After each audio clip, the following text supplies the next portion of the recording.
Olá, seja bem-vindo.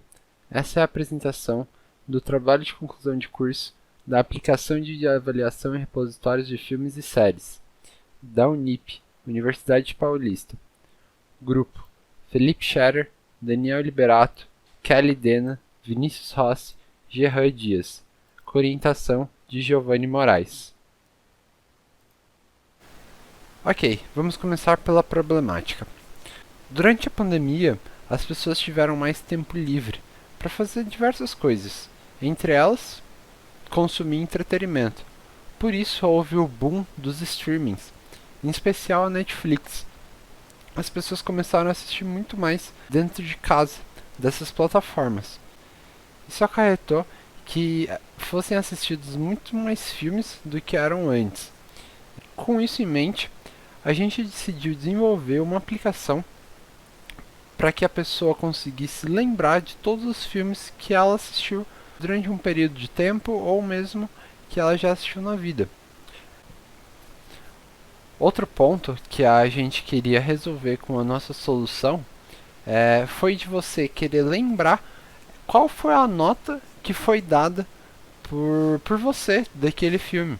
Se você gostou ou não gostou daquele filme. Porque muitas das vezes a gente assiste algo e depois de meses ou anos a gente não lembra mais como que era aquilo, se a gente tinha gostado, se a gente não tinha gostado, quais eram os pontos e nem que a gente lembrou do próprio filme, se a gente tinha ou não assistido. Por isso a gente quis criar uma solução que resolvesse esses problemas. Alguns concorrentes que têm soluções parecidas: o IMDb, My Name List, Rotten Tomatoes e Adoro Cinema. Bem, todas essas soluções são muito interessantes. Elas são muito completas e geralmente vêm com uma API externa que traz os dados dos filmes. Então, por exemplo, aqui no print do Rotten Tomatoes, vocês conseguem ver que tem os filmes já prontos aqui.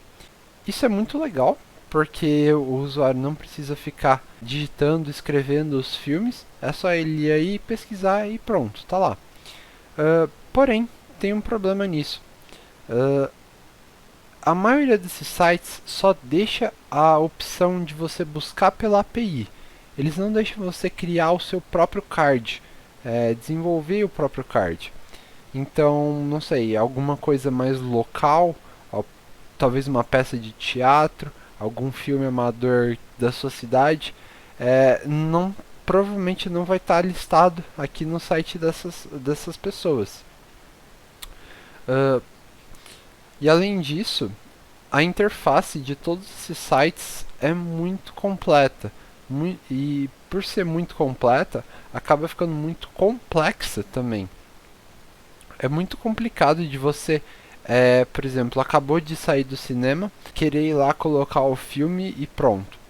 Aqui você tem que ir pesquisar, daí achar o filme, aí depois que achar o filme e tudo mais, se torna um processo bem demorado. A quantidade de cliques é muito alta. E por último, esses sites eles não têm uma customização muito alta para o usuário. O que eu quero dizer com isso?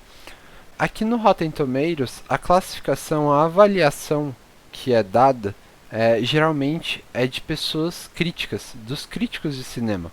Mas, por exemplo, e se eu quiser dar a minha avaliação aí e ver facilmente essa avaliação? Eu querer lembrar do que eu achava daquele filme quando eu vi, sabe? Aqui é muito complexo de você fazer isso. E a opção fica bem escondida mesmo. Até no IMDb e nas outras soluções que eu citei anteriormente. Com isso, a nossa ideia foi criar uma aplicação que tivesse dois princípios básicos. Algo que fosse muito rápido de ser usado, porque a pessoa não é para ela ficar muito tempo no nosso aplicativo, é só para ela cadastrar o filme lá e esquecer dele. Algum dia que ela quiser consultar, ela entra de volta lá. E algo que tivesse uma alta usabilidade. O que isso quer dizer? Que fosse muito fácil de usar, que as pessoas fosse quase intuitivo. E como que funciona?